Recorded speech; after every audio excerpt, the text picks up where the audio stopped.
अक्सर ऐसा लगता है कि स्थानीय चुनाव सिर्फ देश के अंदरूनी मामले होते हैं, है ना? लेकिन कभी-कभी एक जगह गिरा हुआ राजनीतिक पत्ता पूरी दुनिया के समीकरण बदल देता है। आज के इस गहरे विश्लेषण में हम इसी डोमिनो इफेक्ट को समझेंगे।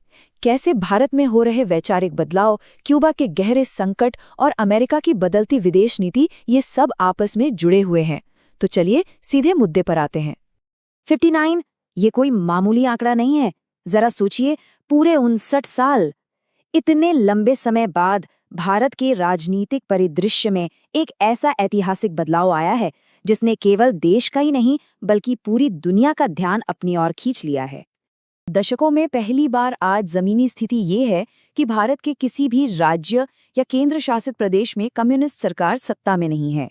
एक समय था जब पश्चिम बंगाल और केरल जैसे राज्य कम्युनिस्ट पार्टियों के बेहद मजबूत गढ़ माने जाते थे, लेकिन अब स्थिति पूरी तरह बदल चुकी है।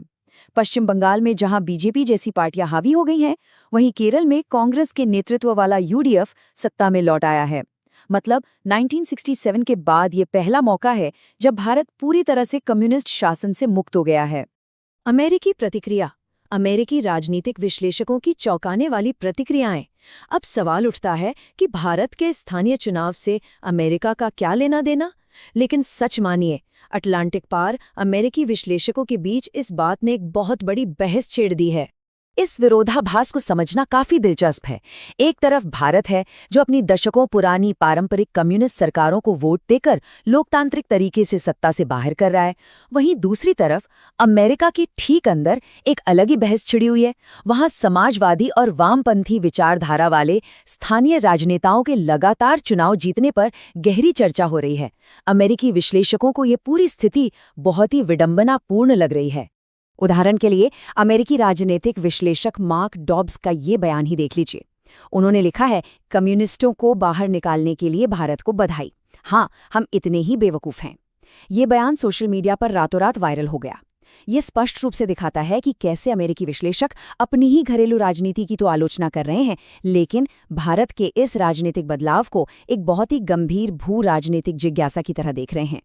अब देखिए, यहाँ जो बात वाकई दिलचस्प है वो ये कि अमेरिका में ये बहस किस घरेलू संदर्भ से जुड़ी है।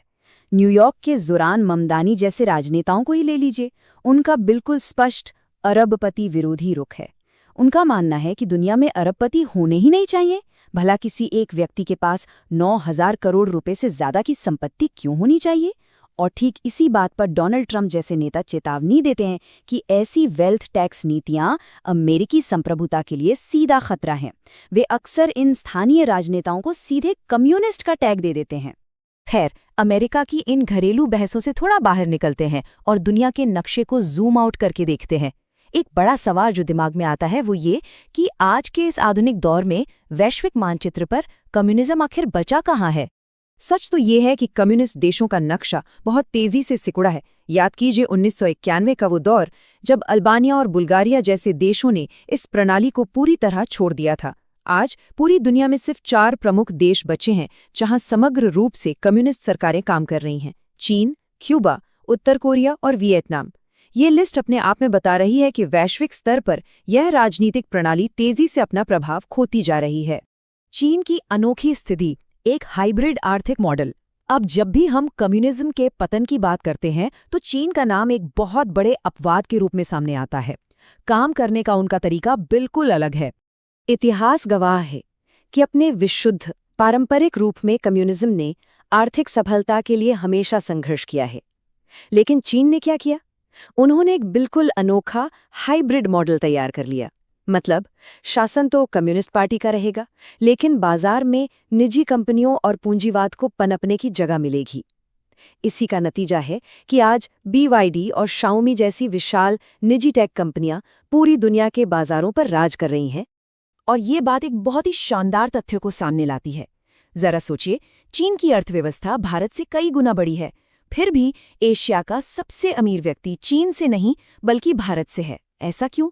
क्योंकि चीन ने बाजार तो खोल दिए हैं, लेकिन जैसे ही वहां के अरबपतियों की संपत्ति एक सीमा पार करती है, कम्युनिस्ट सरकार भारी टैक्स और सख्त नियंत्रण लगाकर उन्हें रोक देती है।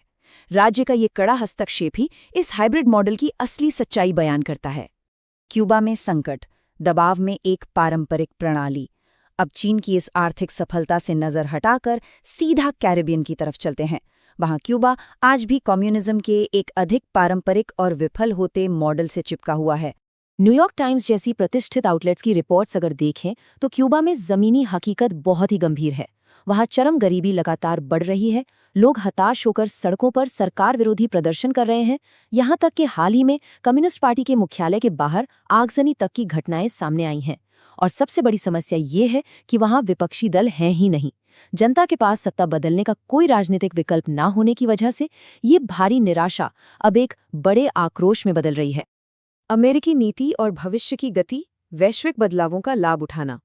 तो क्यूबा का ये गहराता संकट अमेरिका के लिए इतना मायने क्यों रखता है? यहाँ सबसे अहम बात यह है कि अमेरिकी राजनेता इस स्थिति को किस तरह देख रहे हैं। डोनाल्ड ट्रंप ने अपनी नीतियों को स्पष्ट करते हुए कहा है कि ईरान के बाद उनका अगला लक्ष्य क्यूबा है और उनका सीधा उद्देश्य वहां की कम्युनिस्ट सरकार को पूरी तरह से समाप्त करना है।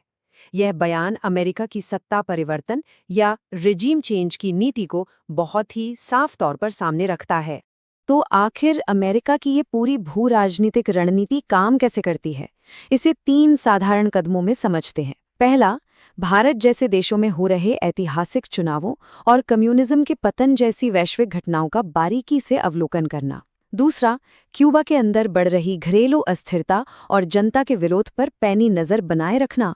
और तीसरा, एक जन विद्रोह को प्रेरित करना ताकि अंततः वहां एक अमेरिका समर्थक और पूंजीवादी सरकार स्थापित हो सके। इसी मोमेंटम की तलाश में अमेरिकी विश्लेषक भारत के चुनावों को इतनी गहरी दिलचस्पी से देख रहे हैं।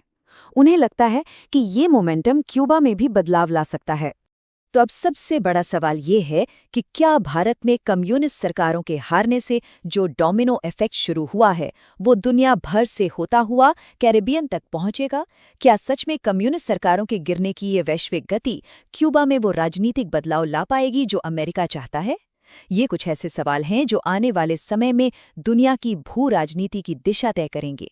आज के एक्सप्लेनर से एक बात तो एकदम साफ है, दुनिया के एक कोने में गिरने वाला वोट दूसरे कोने की अंतर्राष्ट्रीय नीतियों को गहराई से प्रभावित करने की ताकत रखता है। इस पूरी चर्चा में हमारे साथ बने रहने के लिए बहुत बहुत धन्यवाद। ज्ञान और जानकारी के ऐसे ही शानदार सफर के लिए तैयार रहें।